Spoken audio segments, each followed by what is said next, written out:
Going on location for this film was a lot of fun. The most exciting place we got to go was to Hemingway's home in Cuba. It's called the Finca Vigía, and it's a beautiful old farm that they restored on top of a hill outside Havana. Hemingway left in a hurry after the Castro Revolution. And it's sort of like he went away on vacation and just shut the door behind him, and everything is the way it was the day he left. His records are there on the shelf. His toothbrush is there in the bathroom. His shoes are in the closet. All his books are on the shelves. His typewriter is there. I've hardly ever been in a house museum where somebody lived, where actually all their stuff is still there. Good afternoon. My name is Lynn Novick, and I am the co-director and co-producer of Hemingway. And I'm very honored to be here with you today with my colleague, Vanessa Gonzalez-Block. Hi, I'm Vanessa. I was the associate producer on this project, and we are so excited to speak with you today. And we're just sorry that we couldn't be with you in person, but we hope that you are all doing well in this very difficult time.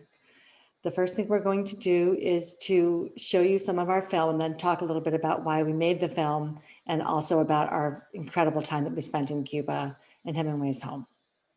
Please enjoy this opening clip.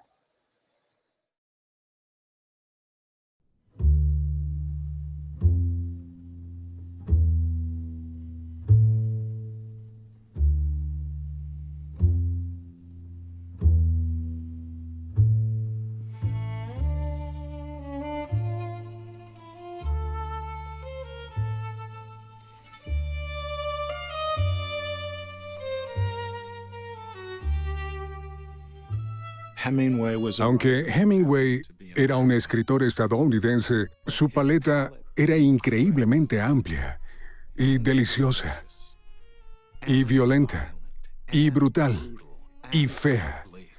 Todas esas cosas. Son cosas con las que cualquier cultura puede identificarse.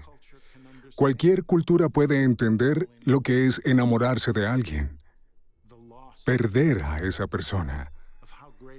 Lo bien que sabe un plato. Cuán extraordinario es este viaje. Eso no es ser nacionalista, sino es ser humano. Y creo que a pesar de todos sus defectos y todas las dificultades de su vida personal, él parecía entender a los seres humanos. En todos mis relatos estoy tratando de reflejar la realidad. No solo de representarla o criticarla, sino realmente de darle vida, para que cuando alguien lea algo que yo escribí, de verdad lo viva. Esto no se puede hacer sin incluir lo malo y lo feo junto con lo hermoso, porque si todo es hermoso, no es de creer. La vida no es así.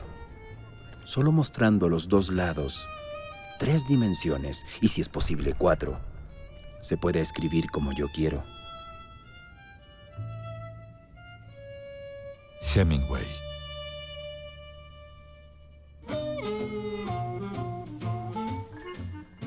Ernest Hemingway reinventó la literatura estadounidense. Trajo de vuelta lo esencial de contar relatos. Cambió la forma de hablar de los personajes. Expandió los mundos que los escritores podían explorar de forma legítima y dejó un registro indeleble de la forma en que vivían los hombres y las mujeres de su época. Por generaciones, las obras de otros autores serían medidas por las de Hemingway. Algunos siguieron el camino que él había iniciado. Otros tomaron el opuesto. Ninguno tuvo escapatoria. Se convirtió en el escritor estadounidense de mayor renombre desde Mark Twain y fue leído y adorado en todo el mundo.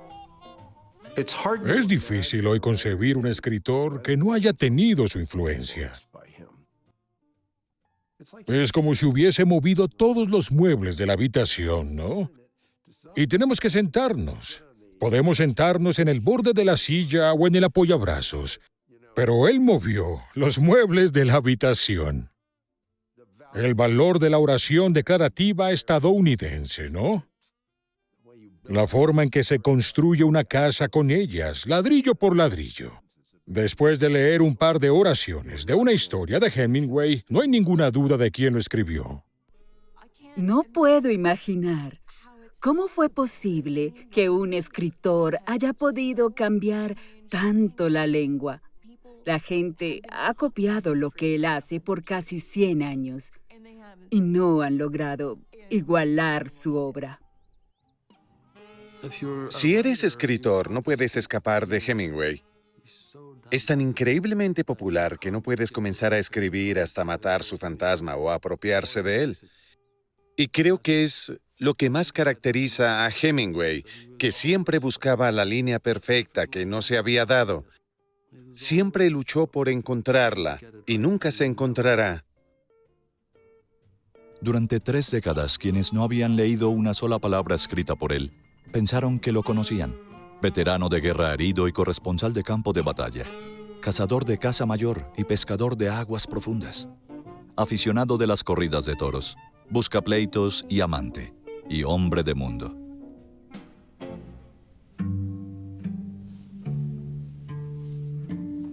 Pero detrás de la figura pública había un hombre con problemas y conflictos. De una familia con problemas y conflictos. Que tenía sus propias tragedias y tinieblas y secretos bien guardados. El mundo lo veía como todo un hombre, pero en privado siempre le intrigaron las finas líneas entre lo masculino y lo femenino, hombre y mujer. Tenía tantas facetas que la primera de sus 4 esposas recordaba que desafiaba la geometría. Estaba abierto a la vida, a la tragedia, a los sentimientos. Me gusta que se enamoraba y se enamoró bastantes veces. Siempre tenía a la mujer siguiente antes de dejar a la del momento. A menudo era generoso con quien necesitaba ayuda y a veces igualmente cruel y vengativo con quienes lo habían ayudado. Siempre he tenido la ilusión de que es más importante o de igual importancia ser un buen hombre que ser un gran escritor. Quizá al final ya no sea ninguna de las dos cosas, pero me gustaría ser las dos. La historia de Hemingway es más antigua incluso que la de la palabra escrita. De un joven que con su ambición e imaginación, energía e inmenso talento, logra una riqueza y una fama inimaginables. Que se autodestruye tratando de mantenerse fiel al personaje que inventó. Una de sus debilidades, iba a decir fracasos, y es una lástima. Es una lástima para cualquier escritor. Era que le encantaba el público. Y ante su público perdía la mejor parte de sí mismo por intentar causar una impresión. Me disgusta el mito de Hemingway. Y la razón por la que me disgusta es que oculta al hombre. Y el hombre es mucho más interesante que el mito. Pienso que era un padre extraordinario, a veces. Pienso que era un esposo dedicado, a veces. Pienso que era como tanta gente, pero con un enorme talento. Hemingway es complicado, es muy complicado. Lo grandioso es trascender y hacer tu trabajo. Y ver, y escuchar, y aprender, y entender. Y escribir cuando sabes algo, y no antes. Pero tampoco mucho después.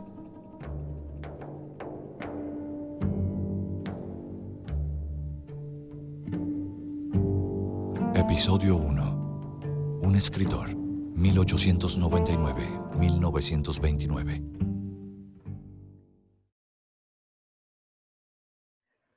Lynn, do you want to talk about why you and Ken Burns decided to make this film? Yes, thank you for asking. It's been a passion project for me personally for many, many years. I first discovered Hemingway when I was in high school, reading The Sun Also Rises, and then some of the short stories, Old Man in the Sea, of course, and A Farewell to Arms. And I was totally captivated by the writing and truly fascinated by the man, because you see so much of him in his work, but it's never really clear how much of what he's writing about in his fiction is true or really happened to him. So there's kind of a mystery about the man and an incredible fascination for me with who was he. And for Ken and Jeff Ward, our writer, and Sarah Botstein, the four of us decided to make this film about 10 years ago. We had permission from the Hemingway family to quote from his work and to have access to his photographs and papers. And we tried really hard to do what we could to understand his literary work, his genius, his art, his influence. He is one of the most influential and important writers of the 20th century. And also his persona. He had this huge, sort of larger than life mythic persona of this sort of macho guy who liked to hunt and fish and drink. And he had 4 wives. And, you know, it's almost like the persona is a performance that he's doing. And who's the real Ernest Hemingway? And can you find him in his work? Can you find him in his letters? Can you find him in the photographs and the footage? That was really the detective work of the project. And in the end, after 6 hours, I think we got a little closer to understanding him and, most important, to appreciating his work. So I'd love to hear from you. What was it like for you to work on the film? I think it was really fascinating to work on a film about such a cultural icon that I thought I knew so much about, but didn't necessarily know everything about, and had a lot of misinterpretations about. And also, just as an avid reader, it was really cool to learn about someone who every writer I've ever loved, whether they liked it or not, was influenced by him. Anyone who came after him had to grapple with his work, which is fascinating.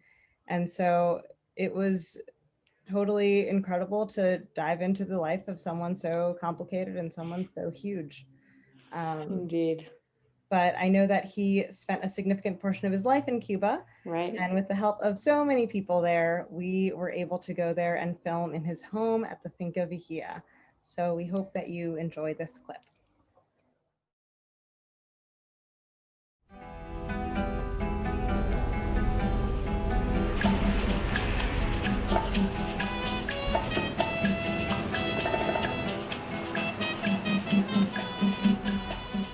Cuando comenzó la primavera de 1939, Hemingway estaba de nuevo en Cuba, trabajando en una novela ambientada en la Guerra Civil Española, que se llamaría Por quien doblan las campanas. Había invitado a Gellhorn a que se le uniera. Es exactamente como si estuviera muerto o visitando la luna. Escribe y cuando termina se queda en silencio. Se protege de todo. No participa en el mundo.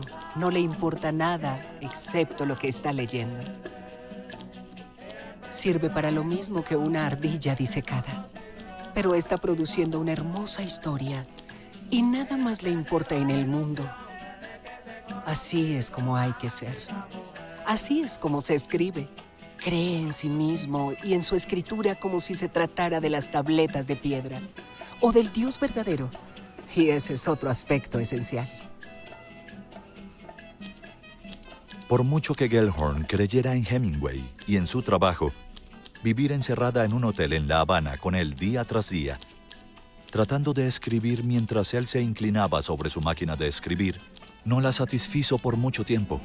Así que alquiló una propiedad destartalada de 40.000 metros cuadrados que quedaba a 19 kilómetros de la ciudad en la cima de una colina y se llamaba Finca Vigía.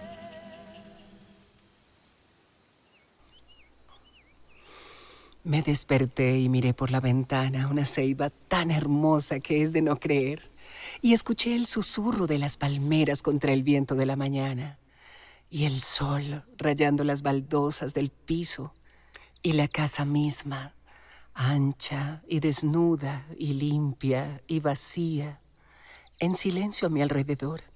Me fascina. A Hemingway también le fascinaba y terminaría por comprar la casa sin dudarlo. La finca sería su hogar durante las 2 décadas siguientes. Finca Vigía está lo suficientemente lejos del centro de La Habana y lo suficientemente cerca del centro de La Habana como para que viva un escritor.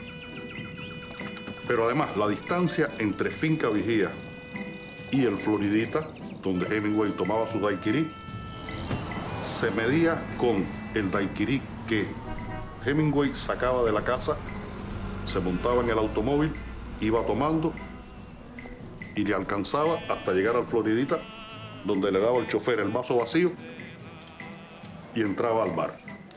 Es decir, la distancia era perfecta. La gente pregunta por qué vives en Cuba y dices que es porque te gusta. Es demasiado complicado explicar la madrugada en las colinas sobre La Habana, donde todas las mañanas son frías y frescas, incluso el día más caluroso del verano. Puedes decirles que vives en Cuba porque solo tienes que ponerte los zapatos cuando vas a la ciudad y que trabajas tan bien allí en las mañanas frescas como en cualquier otra parte del mundo. Pero esos son secretos profesionales.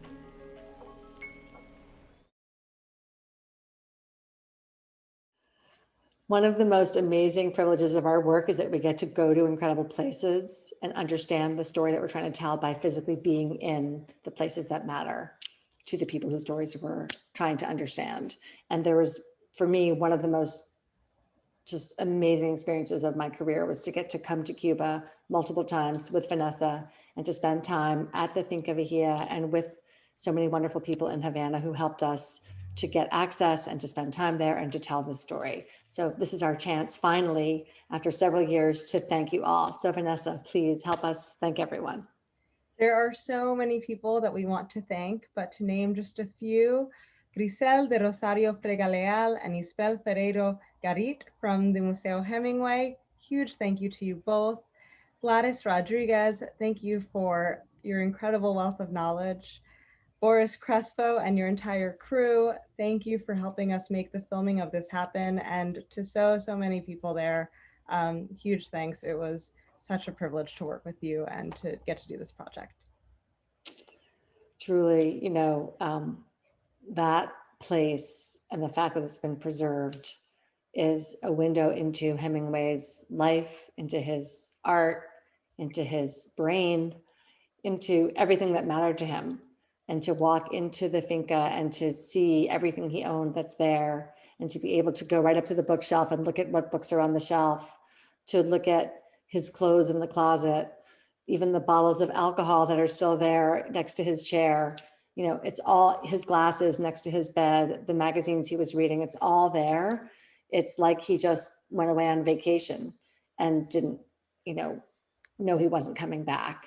And so the fact that the government of Cuba has preserved this house with the help of, philanthropists to keep it intact in difficult conditions, we're so appreciative. And it's just, there's no word to describe how magical it was to be there for several days on several trips and to bring our camera crew and try to capture what it's like. Lynn, do you want to talk a little bit about what it was like filming there and why it was so important to do for this film? Yeah, I think so much of Hemingway's life took place in Cuba. This is the place he lived longer than anywhere else in his adult life. It's the place that mattered the most to him, not just the home, but the country, the people, the life he had there, the friends. And so we couldn't tell this story without showing the finca. And you really feel his presence when you're in the house. So we were able to be there late at night, early in the morning, all day long. We even, opened up drawers and could see what was inside them, stacks of paper that he had kept. It gave you a sense of the man to physically be there. And he had some great times, moments of his life and some really difficult times, and some wonderful moments in his personal life and some terrible moments in his personal life. Several different wives lived with him there in that house. So, and those relationships weren't always happy. His children came to visit. That was sometimes happy and sometimes very, very difficult. So you just could sort of imagine his whole life unfolding while being in the finca and looking out the window and seeing the view that he saw. I mean, it's indescribable. And I don't think our film would have the power that it does have if we hadn't been able to film at the finca. I think it felt so intimate being there in his home, like Yeah. being in his bedroom, being amongst his intense record collection. And the folks at the finca were so incredible in helping us take off the records from the wall, from the closet, and actually playing them. And that was so wild to Incredible. hear the music that he was hearing. And they God, Isbell helped us set the table, so it looked like he had just eaten, and it was with his silverware, and so it was all. It felt so up close and personal, and that was really the access and being in the space was such a value to the film, I think. I agree. I think when tourists come to Cuba or anyone who's interested in Hemingway, you're able to see the house just from the outside and look in the window. Understandably, the house is not really set up to be a museum that people could just walk through. So most visitors only get to look in the window. We were able to stand inside for many hours, and intimate is exactly the word for what it was. And I, was thinking about some of the words he wrote while he lived there, the letters, the novels, just seeing a typewriter that he used in the house and thinking about the compositions that he made in that place was, I don't know, it made him come alive, begin to really relate to the idea that this is an actual human being, not a mythic cardboard character that we thought of before we started the project. And I think being in the Finca is what really crystallized that for me. Last question. Is there anything that you learned about Hemingway while being in that space? People do speak a lot about the fact that he recorded his weight on the bathroom wall at certain times of his life. And I knew that was true, but still seeing it was quite stunning. And even to notice that he put, whatever weight and then had a big lunch, so he's the awareness of the body and its deterioration, frankly, as he aged is just right there on the wall. And that says something. I think also seeing the way the house is organized, his bedroom is at one end and Mary's bedroom is at the other end. And you just, think about what that means in a relationship. There's just lots of things about the way he lived there that made him more real to me. And, most important, that the greatest work I think that he created while living in that house was the transcendent novel, Old Man and the Sea. So thinking about that while being there was quite inspiring. We would love to show you guys a clip from The Old Man and the Sea, so please enjoy.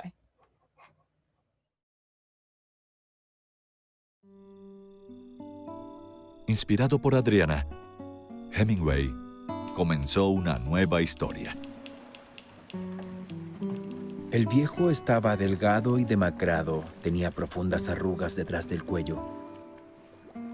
Tenía en las mejillas las manchas marrones del cáncer de piel benigno que trae el sol con su reflejo en el mar tropical. Las manchas bajaban por los lados de su rostro y sus manos estaban marcadas por profundos pliegues por haber manipulado pesados peces en las cuerdas. Pero ninguna de estas cicatrices era reciente. Eran tan viejas como la erosión en un desierto sin peces. Todo en él era viejo, salvo sus ojos. Y estos eran del mismo color que el mar, y eran alegres y estaban invictos. Era la versión hecha ficción de un artículo que había publicado en la revista Esquire hacía 15 años. Escribió la nueva novela en solo 8 semanas. El viejo y el mar contaba la historia de un viejo pescador cubano que mientras está solo en un esquife pesca un enorme pez espada que lo lleva hasta el mar abierto antes de que pueda lanzar el arpón y atarlo al bote. Mientras intenta regresar a tierra, los tiburones devoran la mayor parte de su presa. Por la noche, Hemingway dejaba que Mary leyera lo que había escrito ese día. «Corderito», le dijo después de leer el manuscrito, «estoy lista para perdonarte por todas las cosas desagradables que me has hecho». Eran horas preciosas. Solo entraban por las ventanas abiertas los suspiros de la brisa en las palmas o la bocina lejana de un camión sobre la carretera. Si lanzaba un susurro involuntario de aprobación, venía a leer por encima de mi hombro. Me parecía de una belleza simple de líneas dibujadas. Me recordaba las fugas de Bach y los dibujos de Picasso sin exceso de adornos. Hemingway había planeado que el cuento fuera la coda de una novela más larga. Pero ahora quería que fuera independiente. Le dijo a Scribner, publicarlo ahora va a eliminar esta corriente de críticas que estoy atravesando como escritor, que dicen que no puedo escribir sobre nada diferente a mí y mis experiencias. Incluso podría ser un epílogo a toda mi escritura y a todo lo que he aprendido o tratado de aprender escribiendo y tratando de vivir. La mayoría de los lectores estuvieron de acuerdo. El viejo y el mar fue publicado por primera vez en la revista Life el 1 de septiembre de 1952 y las ventas superaron por mucho los 5 millones de ejemplares. Tras su publicación, el libro de pasta dura permaneció 26 semanas en la lista de bestsellers. Creo que la obra maestra de él fue El viejo y el mar, The Old Man and the Sea, que es una obra perfecta, breve, muy concentrada, una especie de metáfora maravillosa de la lucha del hombre con la naturaleza y al mismo tiempo como una síntesis de su filosofía, la idea de que luchando uno alcanza como la justificación de su vida, de su destino, de su condición humana. Me parece que si tengo que quedarme con una obra de Hemingway entre todas las que escribió, probablemente me quedaría con El viejo y el mar.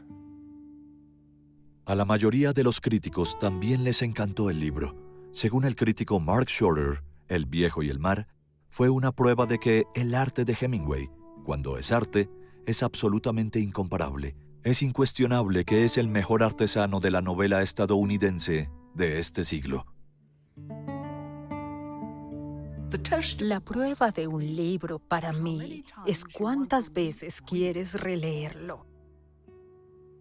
A mí no me agrada porque es muy normal.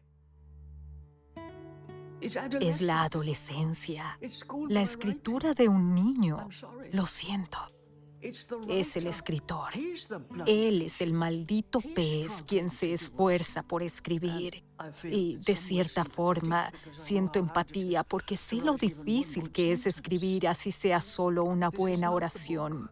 Este libro no es la flor más bella sobre su tumba. Este no.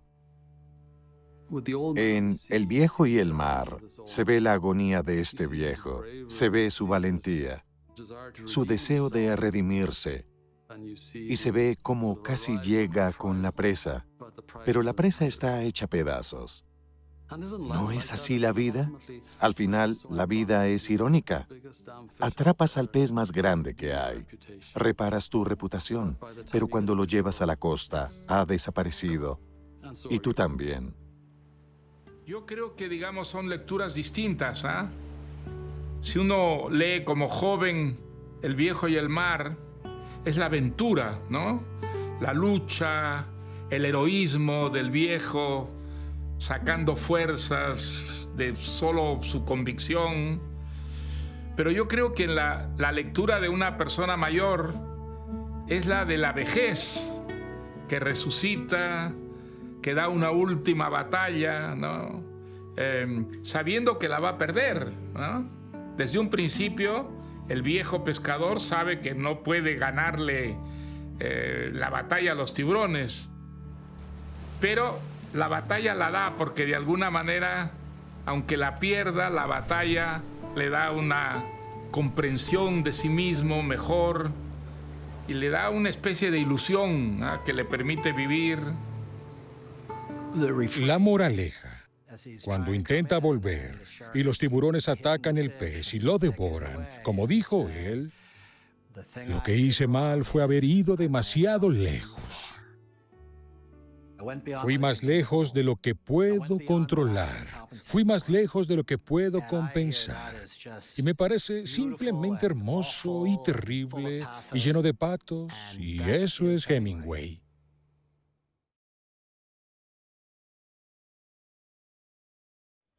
I will admit that The Old Man and the Sea was not my favorite Hemingway work before we started working on the film, but going to Cuba and especially going to Kohimar and seeing the village from where the mythical, adventure, so to speak, took place, and thinking about his powers of imagination of seeing the fishermen go out every day and coming back with what little they could get and the struggles they had, and his distilling that into this beautiful, profound exploration of the human condition was really meaningful. I had much deeper appreciation for the novel having been to Cuba and had the filming and just the visit that we had there.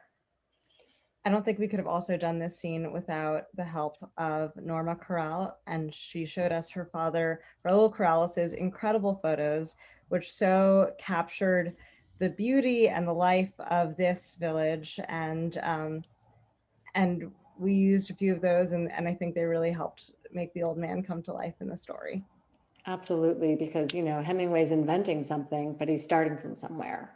So it's the act of imagination to create this beautiful work from this people that he saw and knew, seeing the pictures that Raoul took at that time and imagining Hemingway seeing those same things and then creating this work of art is just priceless. We couldn't have made the film without those pictures. That's absolutely true. You know, and one of the challenges of our film was we have works of fiction that Hemingway has imagined something, but we're making a movie, so we have to show something. So throughout the project, we were always struggling with how do we bring this particular work of art to life for the audience? And these pictures are the key to this scene. No, I couldn't agree more. And we so loved being in Cuba and filming there and getting to know Hemingway better and getting to know his work better by being there. So huge thank you again to everyone involved. And we wish we could be there with you in person. So next time. Yes, thank you for inviting us to participate in this symposium and for taking such good care of Hemingway's home and legacy in Cuba. We are very, very grateful.